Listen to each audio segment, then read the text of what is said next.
maraim-baovao fiombonam-bavaka anomboana ny tontolo andro miaraka amin'ny tompo isan'andro amin'ny enora sasany maraina ao amin'ny FJKM misotro fitiavana.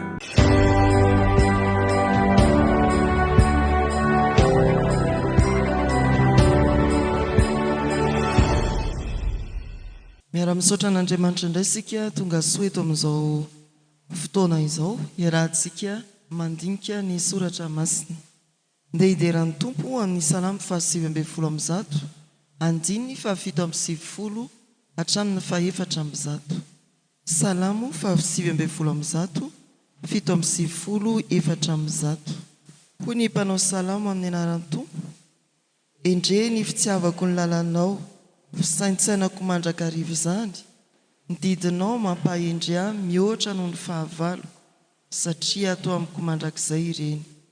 Endrinao ny mpampianatra rehetra aho, satria ny teny vavolombelonao no fisaintsainako.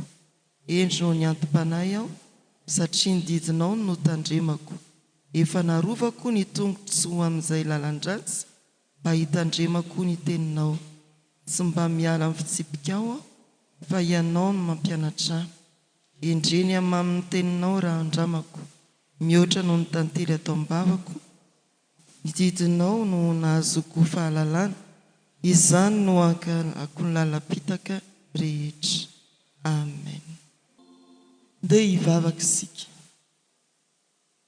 Andriamanitra rainay io, rainay amin'ny alalan'i Jesosy Kristy Tompo ianao. Misaotra fa adidinao izay asan'ny tananao, ary tsy navelanao irenareny foana, fa nentinao atao ambalanao amin'izao maraina izao. Tafahoana amin'ny fahamasinanao izahay, mahita ny voninahitrao tahaka ny Isaiah-paminany, ka manao hoe lozako fa malotomolotra aho, ary ato amin'ny firenena malotomolotra no hitoerako. Ko amin'izany tompo dia mandroso ampanetretena eo anatrianao amin'ny alalan'i Jesosy Kristy, miangavy ny famelan-keloka ho an'ny tenanay tsirairay avy, ho an'ny ankohonanay, ho an'ny fiangonana misy anay isan-tafitrano, ho an'ny fiarahamonina manodidina anay akaiky, ho an'ny firenenay sy izao tontolo izao. Manantena ny hanavaozana ho anay, ny amin'ny mahazanaka ao Andriamanitra anay amin'ny alalan'i Jesosy Kristy. Ary eto koa ny talaonay ny asan'ny fanahy masina, mbola hitarika anay amin'ny famakiana ny soratra masina, amin'ny fiarahamandinika izany. Dia hitompo sy orina tsara amin'ny finoana izahay, ahafahanay mandà izay rehetra mety ho hota, ary mizotra amin'ny fampianarana marina araka ny sitraponao. Mianoa ny vavakay fatononana amin'ny anaran'i Jesosy Kristy izany. Amen. Jaona voalohany toko 7 manomboka eo amin'ny 7 hatramin'ny 7. Jaona voalohany toko 7 7 hatramin'ny 7. Amin'ny anaran'ny tompo: anaka, aza vely isy hamitaka anareo, izay manao ny marina, eny marina tahaka azy. Izay manota dia avy amin'ny devoly, satria ny devoly manota hatramin'ny voalohany. Izao no nisehon'ny zanak'Andriamanitra, dia ny andrava ny asan'ny devoly. Izay rehetra naterak'Andriamanitra no tsy manota, satria ny voany mitoetra ao anatiny, ary tsy mahay manota izy, satria naterak'Andriamanitra. Amen. Ray masino, manamasinana amin'ny fahamarinana, ny teninao no fahamarinana. Amen. Izany no tononkira-panahy iomananay amin'ny fiarahamandinika ny soratra masina, mba tsy ahazo anay ny angano sy tantara, fa ho fiainanay ny teninao, tsy andalo, fa hitoetra ao am-ponay toy ny voatsara na fafy, ka mokatra be ho an'ny fiainanay sy ny manodidina anay. Amin'ny anaran'i Jesosy. Amen. Jaona voalohany, izay indray no natolotry ny karatra mofinainantsika amin'ity maraina ity eo amin'ny andininy, eo amin'ny toko 7 7 hatramin'ny 7. ao ary sika ifampizara vetivety indray ny amin'izay a fantatrao momba ny jaona voalohany ndao aloha tsy nilaza anarana mpanoratra tsisy fiarabana ina koa tsy voatonona mazava ny nandefasana taratasy tsisy adresy zany izy ty tonga fotsiny eto amintsika raisina afaky tapilatsaka zany zay mahita mamaky taondray ary lozatsika iny inona ny andinitsoratra masina tena atao hoe nanaitra anao na nampitombo anao ao anatin'ny jaona voalohany inon'izay 3:18 anaka aoka tsy ho ty amin'ny teny na amin'ny lela isika fa amin'ny asa sy amin'ny marina indre manao ahoana ny fitiavan'Andriamanitra fitiavan'indray ho antsika dia ny antsonantsika hoe zanak'Andriamanitra sady zany tokoa isika tepoka manaitra manomboka amin'ny indre ary mifarana mitepoka manaitra zay fehezanteny zay ina moa le mifanohitra amin'ny indre indriso fitomanina indriso ina koa hoe ahoana hony toko fahadimy andiny faefatra zay rehetra naterak'Andriamanitra dia maharesy zao tontolo zao ary fandresena zay enti mandresy zao tontolo zao dia ny finoantsika tsy misy tovolahy mihitsy ve ato e toko voalohany andininy fahasivy sy fahafolo raha hoy isika tsy manana ota isika dia mamita tena ary ny marina tsy atao anatysika raha miaiky ny fahotantsika isika dia matoko sy marina isika mamela ny fahotantsika sy manadio antsika ho afaka amin'ny tsy fahamarinana rehetra teny famelan-keloka tamin'ny lahady ny andininy fahasivy 2:29 dia 81 2:29 inona ny 2:29 rehetra manao ny marina zanany naterana andininy ray sisa 2:22 mora tadidy zany mba ho tadiditsika iny zany nandrasako tany hoe tsisy tovolahy mihitsy ve ato e io mantsy indrakindramin'ny tovolahy kristiana rehefa teresadresaka amin'zatovavy zay izy ampinikire hoe ozy ny tompo hoe ianao n'lay izy atreo dia ohatra hoe raha mandà zany ianao dia mandà ny sitrapony tompo zay le nandrasako hoe tsisy tovolahy mihitsy ve ato ry malala aoka hifankatisika zay ataoko hoe sampitsambonin'ny tovolahy kristiana iny na mety hoe tsy ho kristianina kory ary izy mbo misy an'izay dia hitany fa tanora kristiana mahafana folo zazavavy andrindrin'ny fony dia mazay ny ataony eny ary riavana marobe ao amin'ity jaona voalohany ity ny andinitsoratra masina izay azo atao hoe noraisika kristiana ho fiainantsika profon'izany nanakambara be deaibe sika tamin'ny fitanisana tao anatin'ny fandraisana anjara momba ny jaona voalohany toko faefatra fa zay adinontsika nefa lehibea dia ny hoe ny amin'ny fiainana mandrakizay ahoana le izy 12 fa ny 12 koa dia manao hoe izay manana ny zanaka no manana ny fiainana izay tsy manana ny zanak'Andriamanitra no tsy manana ny fiainana dia ny 2:25 zao ny teny fikasana izay nataony tamintsika dia ny fiainana mandrakizay anisan'ny tena mampianatra ary mampieritreritra antsika mandrakarivana amin'ny fiainana be diaibe ny amin'ny fiainana mandrakizay no omen'ny tompo ny jaona voalohany dia ary sika andeha vetivety eo amin'ny fitarihan-teny hitantsika eo amin'ny taratasy manoloana antsika ny mpanoratra dia ijaona apôstôly ilay atao hoe apôstôly ny fitiavana apôstôly tiany Jesoa na akaiky azy indrindra izy koa nanoratra ny filazantsara ireo epistily anankiroa ankoatra dia ny jaona faharoa sy ny jaona fahatelo na tsy manonona anarana aza ny mpanoratra ny anaran'ny boky dia nampitondraina ny anarany tokotoko ny tany amin'ny taona 5:20 5:90 taonany Kristy na taorianany Kristy no nanoratana ny boky, izany hoe Jaona efa teo amin'ny fahanterany.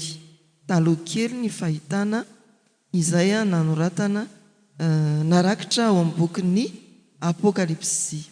Tamin'izany fotoana izany dia tena efa nianaka dia nianaka ny fampianaran-diso, fa nianaka dia nianaka koa ny fivavahana kristianina. Ny fampianaran-diso dia ny hoe tsy maninona na manota azy fa asany nofo iny, fa ny fanahy efa novonjen'Andriamanitra. Izany ny foto-kevitra tena ny voizina. Ataovy izay atao efa nofo, fa ny fanahy no efa an'Andriamanitra. Efa nandray ny famonjena dia afaka iny, fa ny nofo mety hanjakan'ny ota, ny fanahy efa voavonjy. Ny zavatra nosoratana arak'izany dia ny hoe toerana ny fampianaran-diso ny amin'izay fampianaran-diso tao koa ny hoe fandavana ny Kristy, ny fisindreo anti-Kristy, tsy manaiky ny Kristy ho zanak'Andriamanitra. Io ilay antom-panoratana ny filazantsara arkan'izao voasoratra izao mba hintsika fa Kristy no zanak'Andriamanitra. Dia mbola tohizany aty amin'ny epistila izay rehetra mandahany Kristy dia izy no anti-Kristy, tsy nanaiky any Kristy, tsy nanaiky any Jesosy ho zanak'Andriamanitra koa ny mpiarabelona tamin'izany. Ity texte manoloana antsika ity dia ao amin'ny toko 9 izay anazavan'ny Jaona ny mahazanak'Andriamanitra araka ny voamariky ny namantsika teo. Ny mahazanak'Andriamanitra, ny fahasamihafan'ny zanak'Andriamanitra sy ny tsy zanak'Andriamanitra, izany hoe zanak-devoly. Ny anjara mofinainantsika dia manamafy fa ny fiainana marina no porofo ny zanak'Andriamanitra antsika. Ny fiainana mandeha amin'ny fahamarinana, fiainana ny marina, fiainana mandeha amin'ny fahamarinana, fiainana marina ny mahazanak'Andriamanitra. Anamafy ny finoantsika hiaro amin'ny fampianaran-diso, ampiseho fa mifandray ny finoana sy ny fiainana. Hiainana ny finoana fa tsy zavatra manidina iny ilay hoe tsy mitsingevana ny elanelan'ny tany sy ny lanitra akory ny finoana, na hoe tsady tsipon'ny tany ny tsipon'ny lanitra ny mpino, fa eto ambonin'ny tany ny tsatoka tsara eto amin'izao tontolo izao ny tongontsika, ary eto no hiainantsika ny finoana, ny fahamarinana, ny fahamasinana. Ny farany foto-kevitra manamarika ny boky dia ny fahitana miverimberina ny fahazavana sy ny aizina. Ny fahazavana ilay fiainana omen'ny tompo, ny aizina izay fahafatesana raha teo. Ny fahamarinana sy ny ota, ny fitiavana sy ny fankahalana, ny famaly hatrany ireny hevitra ireny, ny fahaterahana vaovao, fahaterahana avy amin'Andriamanitra. Eto amin'ny toko 10 ahitantsika an'izany. Dia ary hazavaintsika ireo andininy 3 ato anatin'ny anjara mofinainantsika. Hoy ny andininy 7 iarahantsika mamaky amin'ny anaran'ny Tompo. Anaka, hazavela isy hamitaka anareo izay manao ny marina no marina, eny marina tahaka azy. Eny am-piandohan'ny toko 7 dia voatsipika tsara ny hoe zanak'Andriamanitra isika. Ary eto amin'ity andininy 7 ity, ny zanak'Andriamanitra dia manahaka an'ilay zanak'Andriamanitra koa. Jesosy Kristy ny zanak'Andriamanitra, satria zanak'Andriamanitra ny alalan'i Jesosy isika dia maninona koa tahaka an'i Jesosy koa izany isika. Na tsy sahala azy, tovitovy izao ry olo sy ry lalaina, fa tsy dia mitovy. Fa hitanao fotsiny hoe io misy terasy mitovitovy izao nareo sy mpitendry zava-maneno, io misy terasy ny halavanany tsy mitovy. Fa misy terasy ny zokonao ao aminao dia tahaka izany. Dia misy terasy ny Jesosy amintsika, tahaka ny Jesosy isika.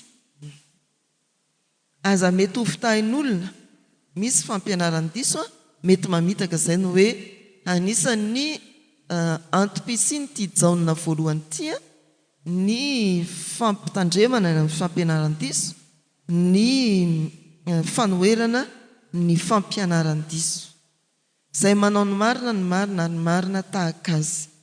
Io any hoe ny ahafantarana koa fa zanak'Andriamanitra isika dia ny fiainantsika ny fahamarinana manomboka amin'ny kely indrindra ka hatramin'ny lehibe indrindra, miaina ny fahamarinana isika.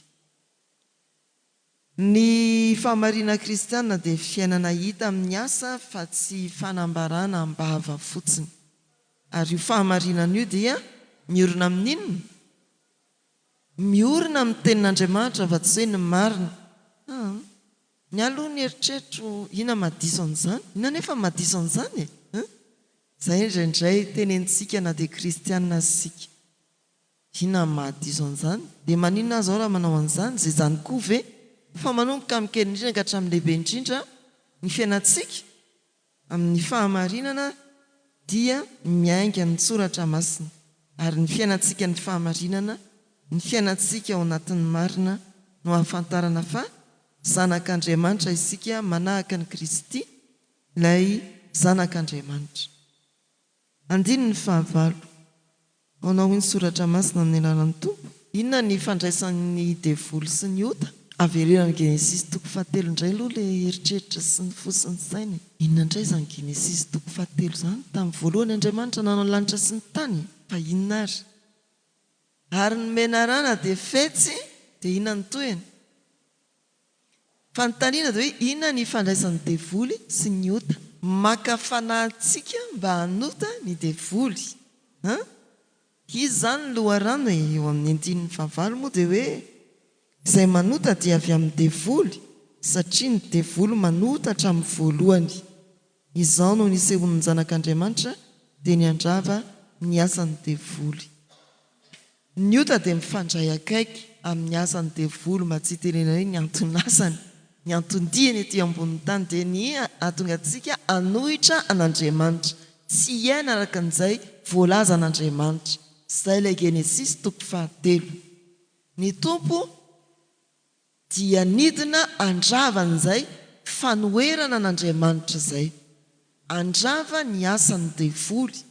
Jesosy Kristy ny nahatongavany dia andrava ny famitahana, andrava ny fitondrana ho amin'ny fanoerana ny sitrapon'Andriamanitra. Ny fiainana ny fahamarinana dia miainga ao amin'ny sitrapon'Andriamanitra. Ny devoly dia tonga hanalantsika amin'ny fiainana ny fahamarinana, fa Jesosy Kristy dia tonga andravan'izay teti-dratsy ny devoly izay. Hitondra antsika indray amin'ny fankatoavana an'Andriamanitra. Izany ny avian'ny Tompo, andrava ny asan'ny devoly. Inona ny asan'ny devoly? Manala antsika amin'ny fankatoavana, manala antsika amin'ny sitrapon'Andriamanitra. Tsy izany no izy fa ity, mitondra antsika amin'ny fampianaran-diso. Efa fampianaran-diso nge ny devoly ao amin'ny Genesis 7 voatsely sika raha tsy tamin'ny zomary no nyresaka momba an'izay hoe izay ilay endrika ny fampianaran-diso, modimody ohatry ny Baiboly nefa mamitaka. Ozy moa ny sasany hoe vehivavy ny mafy loha, modimody ohatry ny Baiboly ilay zavatra tenenin'ny devoly nefa tsy izany akory, tsy izay ilay tena izy fa mamitaka izy, saritsariny fa tsy tena izy. Dia andravany izany famitahana ataon'ny devoly izany ny nahatongavany Jesosy Kristy amerina antsika amin'ny fahamarinana sy ny fiainana ny fahamarinana. Izany dia milaza hoe ny famonjena dia tsy hoe famelan-keloka fotsiny fa mitondra antsika amin'ny fiainana feno fahamasinana. Ianao ilay voavela heriko tsy mijanona hoe aleloia voavela ny heriko fahito indray amin'ny manaraka, fa ny toyany dia fahamasinana, fahamarinana iainana.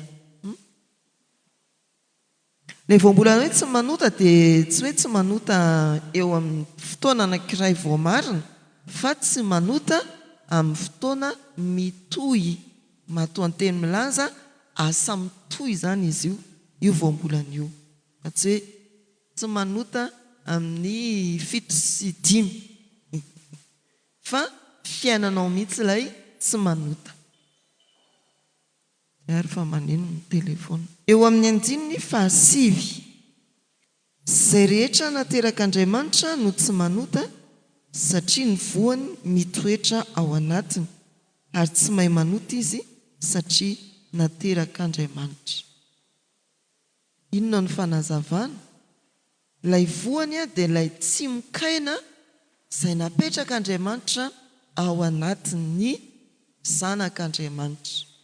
Misy tsy mikaina napetrak'Andriamanitra ao, mitombo amin'ny mahazanak'Andriamanitra antsika iny ary rehefa zanak'Andriamanitra tsika dia mitombo koa amin'ny fahamasinana.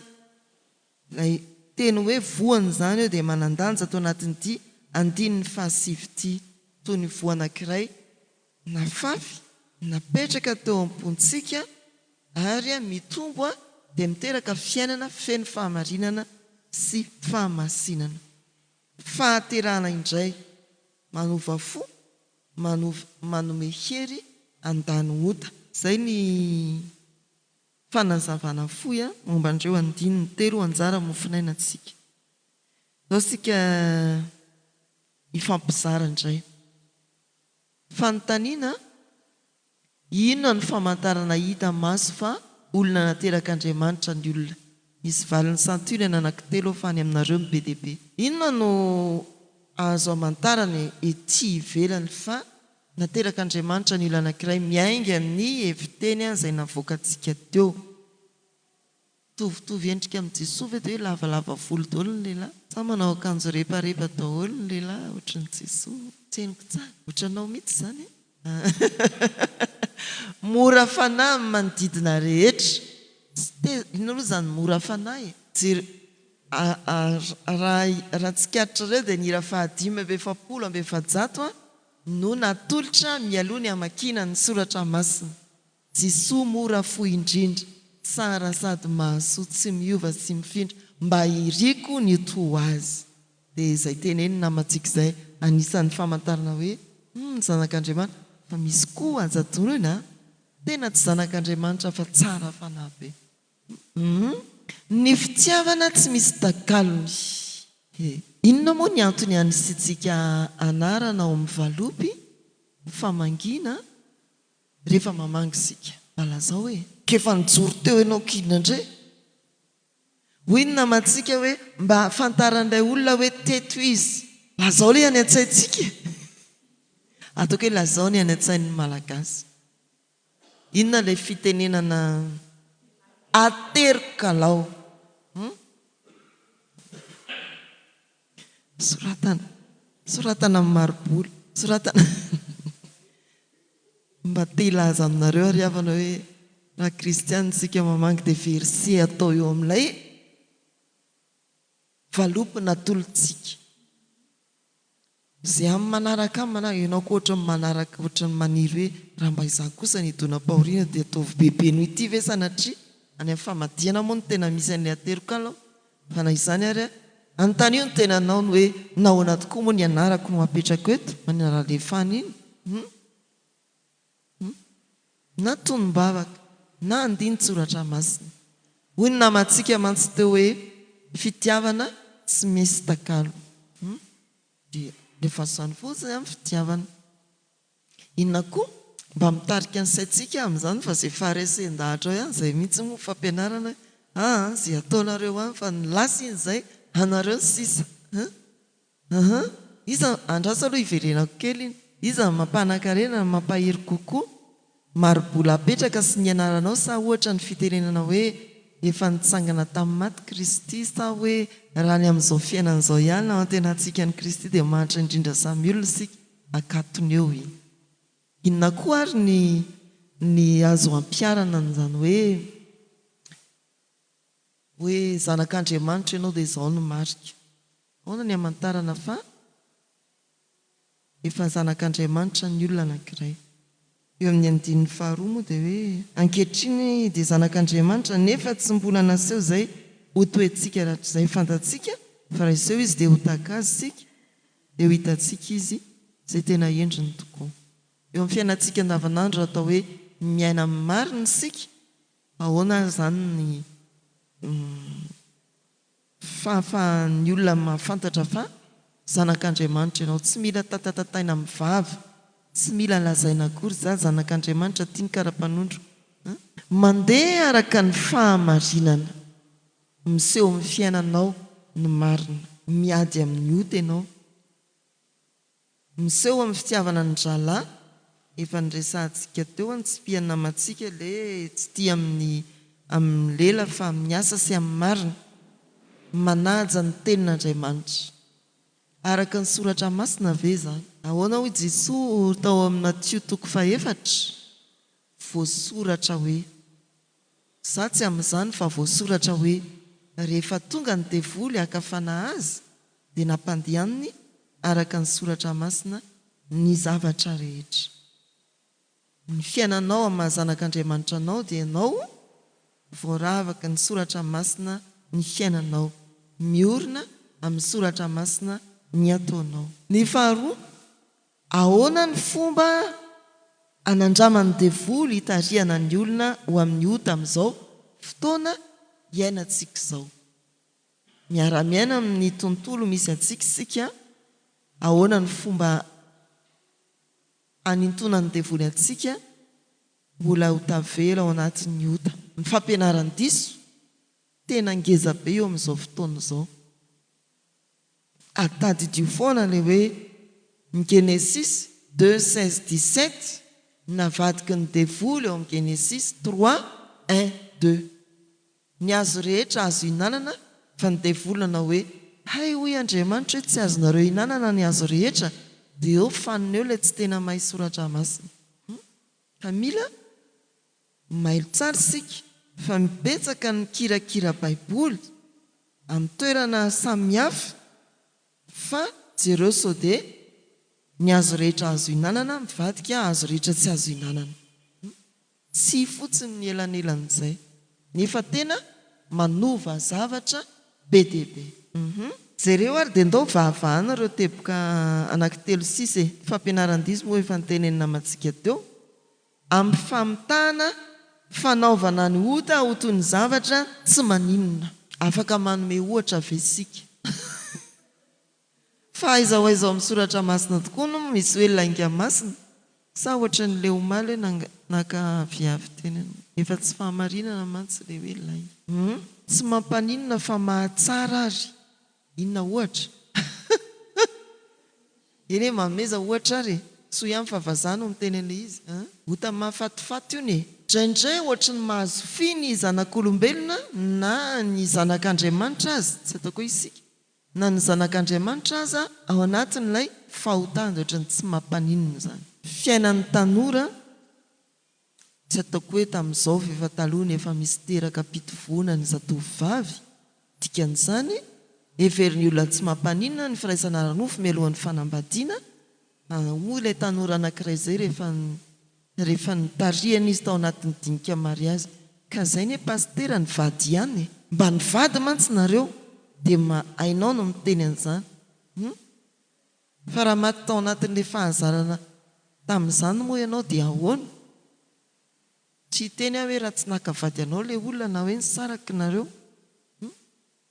dia maninona izay zao mivady ihany dia maninona any anatin'ny dinika mariazy mantsy averimberina foana hoe tsy tonga ho azy miakatreto ireny olona efa mitondra voaka raisin-tanana vita mariazy ireny fa efa nitariana tamin'ny fibebahana eo zareo inona tiana tao mpandray fanazan'ny tompony ianareo katekomenina maninona mikididia amin'izao fiainany ratsy izao fa dia izay ny teniny hoe izay ny pastera mivady ihany inona mifadisoanay ndao ary ho a dia jereo ry alia amin'ny soratra masina ohatr'izao ka diso sa tsy diso manaiky izay pastera ka ilay fanamorana zavatra dia maninona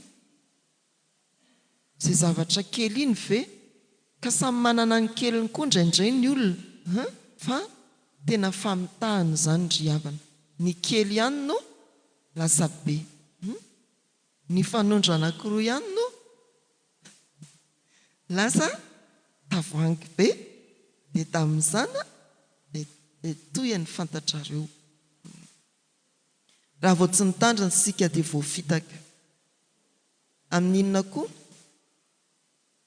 amin'ny fanerena avy amin'ny fiarahamonina ny olona rehetra rehefa manao an'izany daholoko zay le fanerena avy amin'ny fiarahamonina dia ianao ny taraikeo anao amin'ny piraibirao ianao reriny tsy anao kolikoly eo olany ihany re tsy mipaiso akady a zany ty fiainantsika ty tereniny fiarahamonina ianao ihany tsy anao tara ato ampiasana empanganay dia metrahany zavatra hafa eo amin'ny birao anao vao taitra ianao fa inony ty ohatran'izay ny faneren'ny fiarahamonina tena mila herim-panavy amin'Andriamanitra mba hajorontsika zanak'Andriamanitra. Inona koa ilay fahaefatra amin'ny faniriana ao am-po. Jereo ilay 9:12 voalahatra io Jaona 1:2-9 fa ny zavatra rehetra eo amin'izao tontolo izao dia ny filan'ny nofo sy ny filan'ny maso ary nyrehaka momba izao fiainana izao dia tsy avy amin'ny ray fa avy amin'izao tontolo izao ihany. Mbola mivela amin'ny Genesis 3:7 isika inona ny zavatra nitranga rehefa ny teniny devoly dia naninona ny masonja vehivavy hitany fa tsara ho fihinana dia avy eo naninona ny tanany le filana tao am-po le faniriana tao am-po no tsy voafe tsy voasakana dia tonga amin'ny fahotana. Ahoana ny fomba anandramany devoly hitariana ny olona ho amin'ny ota amin'izao fotoana izao dia ino le izy hoe atao amin'ny tsiririritsika dia tsy voafe atsika tsony ny zavatra ny faniriana ao anatintsika dia lasa roboka any amin'ny fanatanterahana isika mila miambina ry havana.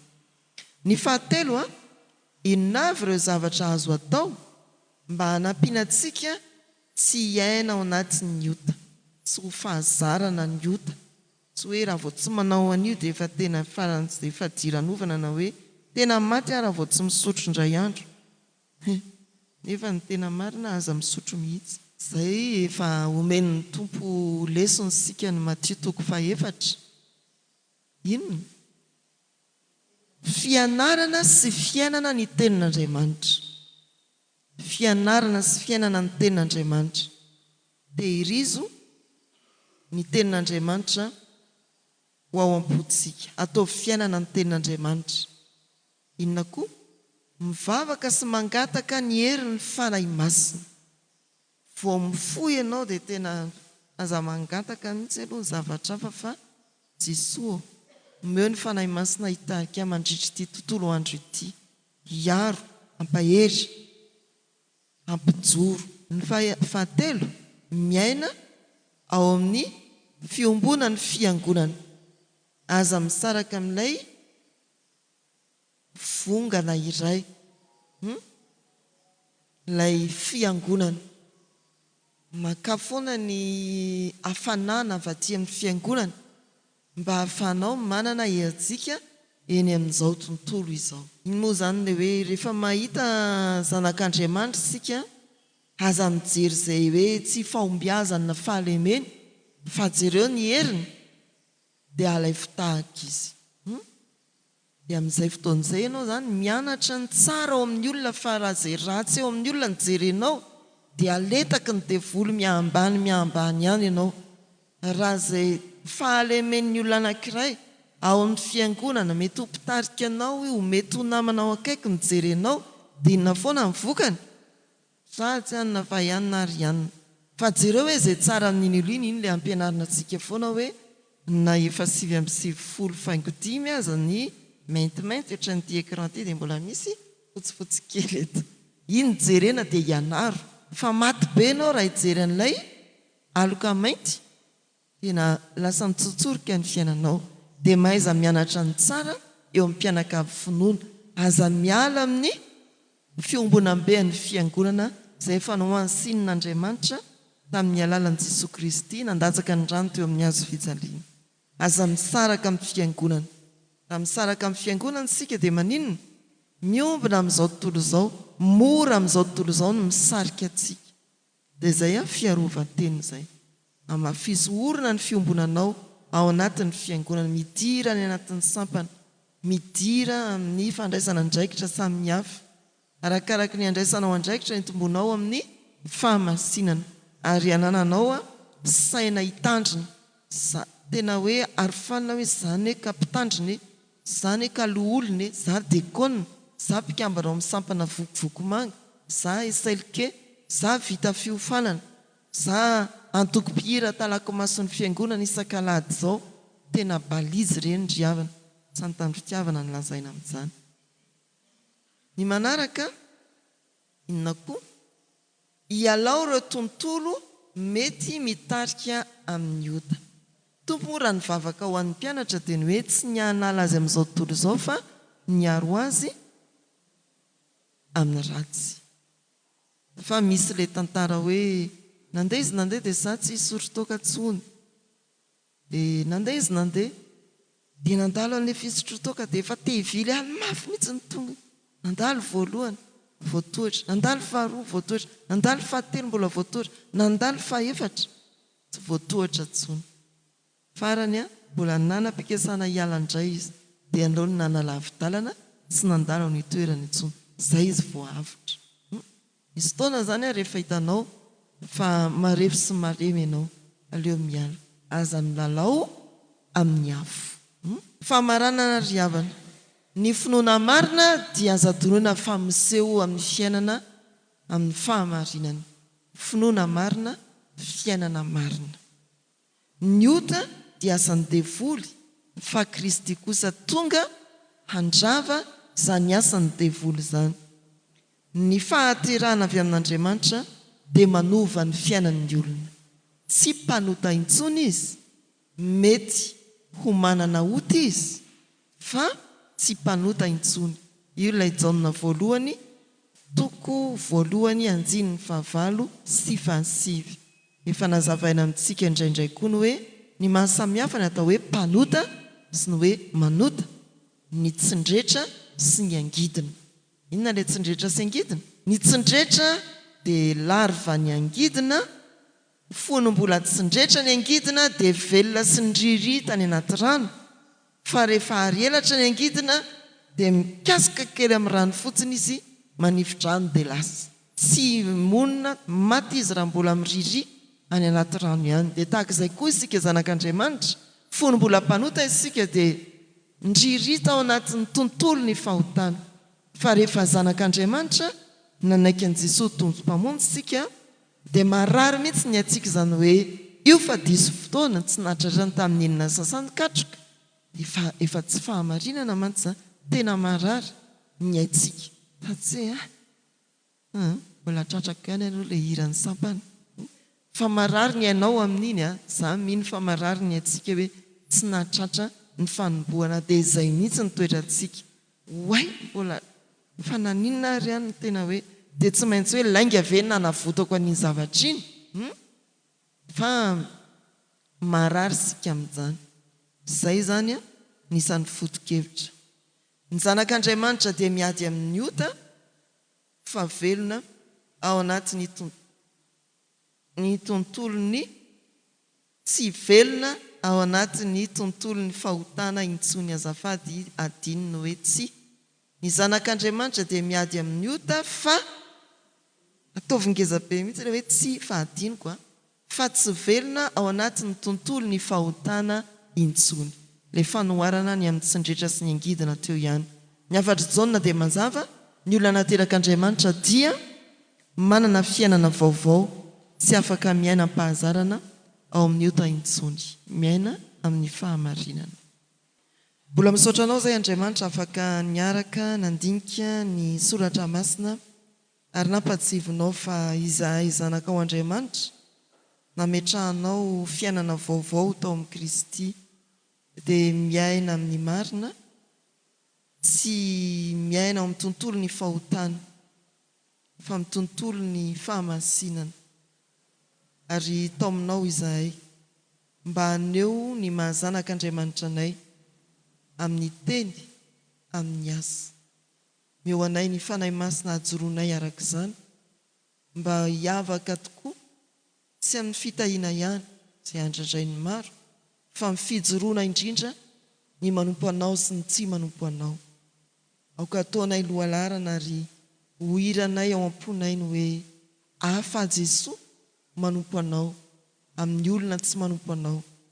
Afa Andriamanitra zanakao amin'ireo mbola tsy zanakao, mba hahafahan'ireo mbola hivelan'ny tontolo ny fahamasinana miditra ao amin'ny fahamasinana amin'ny alalanao Jesosy Kristy. Tsy ho velona amin'ny fahotana intsony fa ho velona amin'ny fahamarinana. Andriamanitra o indreto izahay, manolotra ny tontolo andronay eo ambany fahefan'ny teninao, eo ambany fiarovan'ny tanamairinao, eo ambany fanampiny ny fanainao masina. Dia hijoro izahay hatanteraka ny adidinay amin'ny fifaliana ary havokatra be mihoatra no namana manodidina anay. Petraka eo am-pelatananao ny tokantranonay izay tsy miafina aminao. Ifikarakaraana izany mba ho tokantrano miavaka, ho tokantrano anjakan'ny fiadananao. Ny fiainanao anatin'izany mba ho tokantrano feno fifankatiavana ary fifandeferana. Ny vokatra tsara andrasanao amin'ny tokantranonay kristianina dia mba hiariary amin'ny manodidina anay.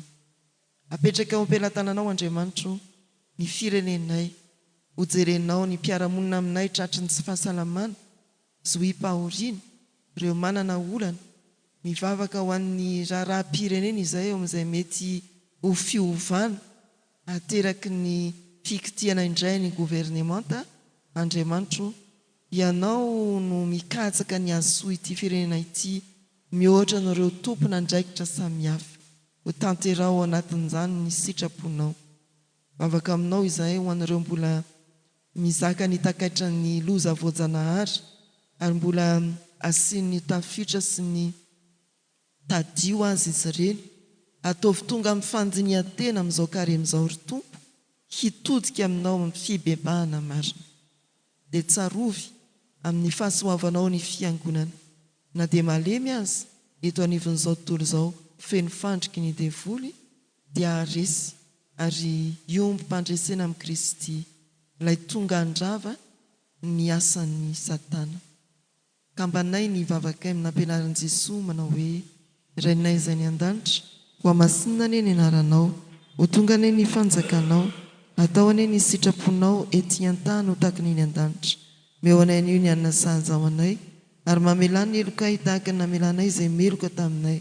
Aza mitondra anay amin'ny fakapanahy, manafahanay amin'ny ratsy, manao ny fanjakana sy ny hery ary ny voninahitra mandrakizay. Amen. Raisoa amin'ny finoana ho tanteraka aminareo ny tsodrantonona amin'ny anaran'ny Tompo. Hitahi anareo aneny Tompo ka hiaro anareo. Hampamirapiratra ny tavany aminareo aneny Tompo ka mindra fo aminareo. Anandratra ny tavany aminareo aneny Tompo, anome anareo fiadanana. Amen. Ho an'Andriamanitra irery ihany ny voninahitra, amin'ny anaran'ny Ray sy ny Zanaka ary ny fanahy masina. Amen.